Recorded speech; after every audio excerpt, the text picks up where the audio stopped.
Howdy there, it's Bob here with Odin's Lock. Thought I'd do a quick video. Got a new shirt here, it's kind of cool. I need to put my logo on the back. Anyways, you look at some of those terms, it's like I never really referred to anything as a forend, but I guess, looking it up, it's basically talking about what I call latch bolt. It's actually the end hardware, the piece that actually holds everything together on the door. And I thought I'd go ahead and talk a little bit about that because that's been a few of my calls lately is failed door hardware where either the strike itself, the latch itself failed, or the deadbolt piece. So I'm going to turn this camera around here real quick. Give me a second here. Alrighty, here's what I have. Just kind of want to talk about a few of these different things. It's another one of those videos we don't talk a whole lot about on I don't see anything on YouTube as far as, discussions about what causes failure in some of these door calls where the door itself is messed up. Let me set my camera up right here. And so I just wanted to kind of show you a couple things that I find. So on these here, let me turn my light around so you can actually see what I'm doing here. You'll see right in here how this piece pushes that around, and get better light here. And so the brass piece, it's actually steel down the side here. What you'll see is this will rub away on this piece right here. And so I'll show you an example of what will happen is so here's another one where it's this piece here, and then you get one that actually is worn down. You can see that is worn. As you can see, the peaks right there is worn. So what that'll do is that'll cause your latch to not go all the way in. You'll have a door that'll stick. Those customer will say, well, I turned the handle on and just kind of, sometimes it won't unlatch, so they'll kind of shove on the door, but that's usually the cause. This right here. And you'll see this particularly on handle sets. There's another example of what you'll see on a handle set is right here. You'll see this notch wore right there, and that's pretty extreme. That's another one where the latch doesn't retract. This one here, I believe, is a Schlage. Sometimes you can turn it over like this, and maybe that'll stop wearing, but it'll eventually wear.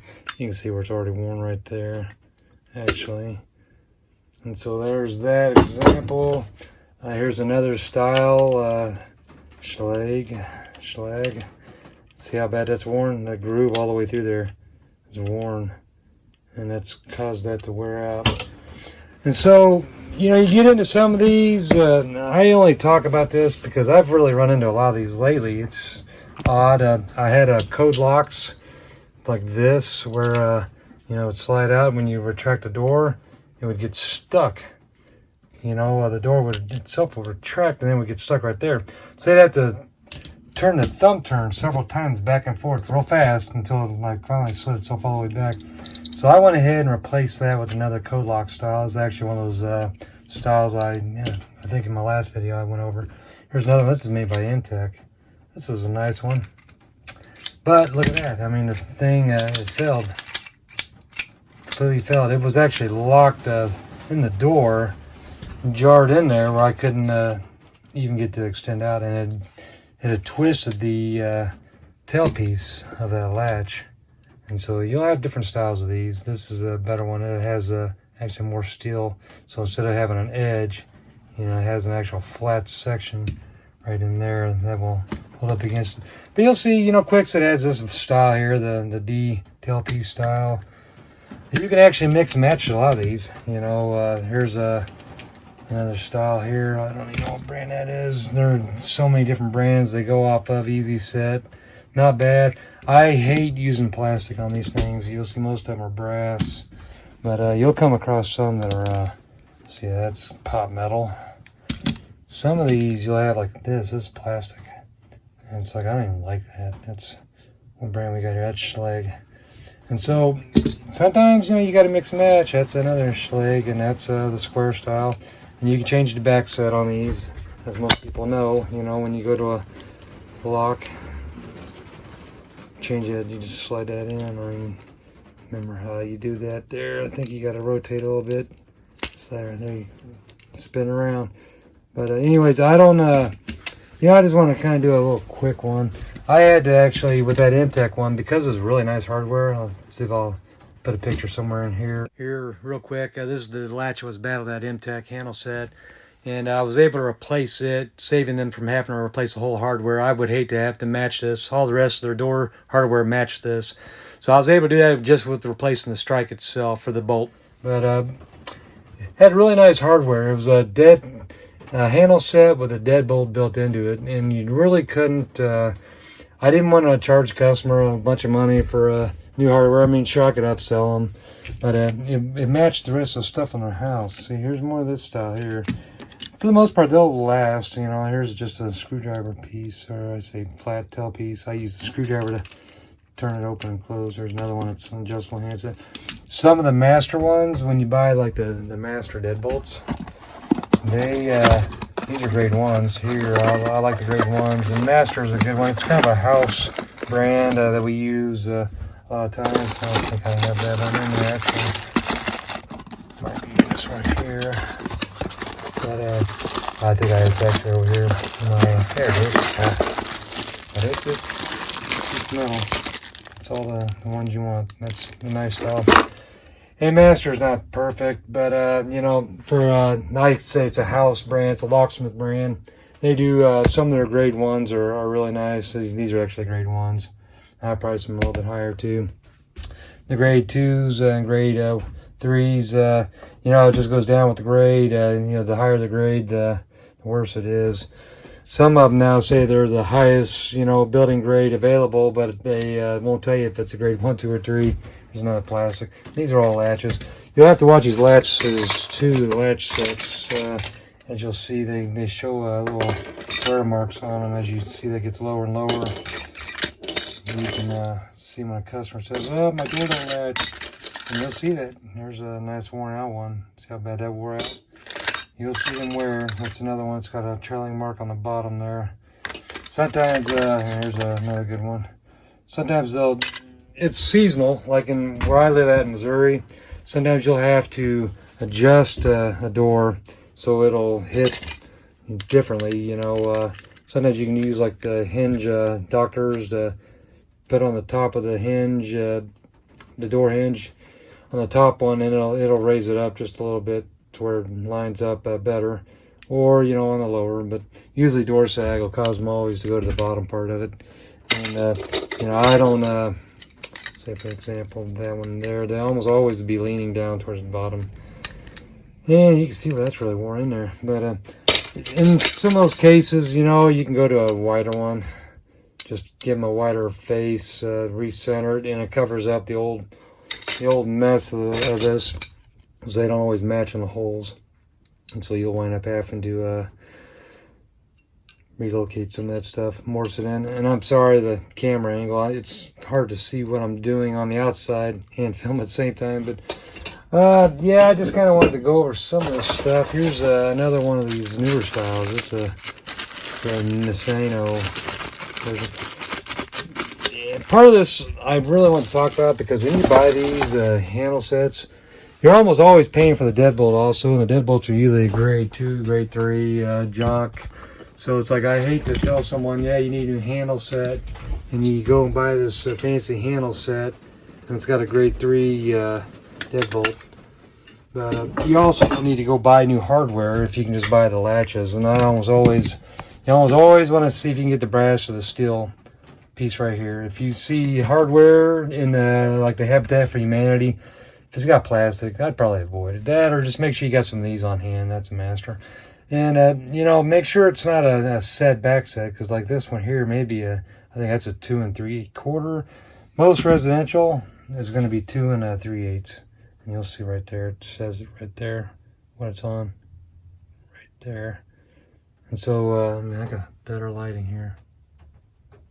So you just want to make sure you got something that's an OI back set, and if it's adjustable, it's even better. This one here, it says it's 2 3/4, and it kind of burned me. I thought I was going to be able to use this out of one of my deadbolts, which those are adjustable in this, But I had also for these for a different grade. They came with the 2 3/8 and a 2 3/4, and I used the 2 3/8, wound up with the 2 3/4 left. But it saved my bacon a couple times. You know, almost all these will have the same hole dimensions. You know, it's usually going to be 1 inch, and you know, then you got your hole spacings. They're almost always going to be the same. You see when you line them up. So you don't have to worry so much about that. Maybe the plates on the door jambs, you might, you know, it might be a little bit different, but you know, you want to make sure you use your dust cover on some of these. I always use these to kind of help stiff and reinforce. But I just kind of want to talk about these just because it's come up a couple of times here this last few days. So there's plastic. I don't like these plastic. I was kind of surprised at Intech. Intech's usually a pretty decent brand.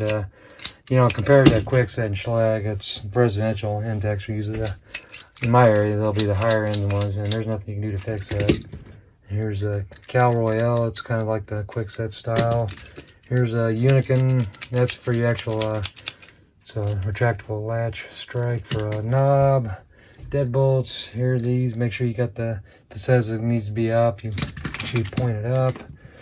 I sometimes will do the drive-in style, which this is not, but they do have some of these where they're just drive-in. You can just drive them in, and you don't have to worry about having the fore-end plates over them. It'd be a drive-in style right there. Just drive it in. I actually will use these whenever possible. I don't like chiseling out someone's door, especially if it's brand new and it's an install. It just, to me, if you can do that first and it works great, great. And then if it doesn't, then you just go ahead and chisel out what you need. But I try to avoid chiseling out wood, especially on a brand new door. And the steel ones too. You know, same thing when you got a steel skin door. It's like you hate to have to cut into that any more than you need to. And you actually, on those, you'd have to, I have like a squeeze play, pit bull squeeze play. I think a major manufacturer makes it and squeezes it in so that it actually allow it to, you know, recess in the doorway. But yeah, some of these you also find where they don't hold into the body of the cylinder itself too. So that's another thing you gotta watch out for. So really, all this is mostly about if you go to a lock job and the door doesn't work, if the hardware itself is fine and it's just a latch, you don't have to worry about, say it's like the one brand style color or finish that you don't have in your vehicle, then you're gonna have to run to a big box store, you know, buy a new something, whatever it is. I always keep these. I collect them. I'm going to have more bins over here for them. And, you know, just in general, you know, all these plates, all that stuff's going to be in its own bin. Unless it's a new and it's with the package. But all these extras I keep. Because you never know. I actually didn't have what I needed. What I needed was the 2 3/8. And what I had was 2 3/4, so I just took one out of one of my other packages, and I'll just pick one up in my local lock supplier. They sell them separately from the actual locks. So, sometimes I'll see them on eBay. People will be selling a lot of these, you know, and I just make sure I get the ones that don't have plastic. You know, you can buy like a bunch of these for like $20. Might have to pay for shipping, but I mean, I think I seen one the other day. It was 30, and they were all Schlage. Like I said, I mean, I think it was like $10 for shipping. $30 for the whole bunch of them. So that's like $1 a piece, a little over. But it would save you from having to deal with the swapping out hardware, matching up finish and all that. So anyways, thought I'd just share that little tidbit. Doing some work in the van. I was going through some of the stuff, trying to get all these centrally located in its own spot. So that's kind of what I was going through. Come across some old hardware here. We talked about these here a while back. I think me and another person did.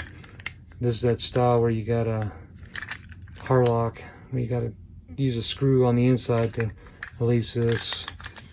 And I'm going to do another video on this. There are videos out there on how to do this, but if you have a key, then you can, once you have the whole body piece off, this lock will actually pop out. You can only do it with everything off though. That's part of all this linkage in here, how you do that. But I think it's right here, that's what it is. But anyways, I'll do a separate video on that. Just thought I'd throw something out and kind of do a little bit of sharing. Anyways, thank you for watching. Talk to y'all later. Bye-bye.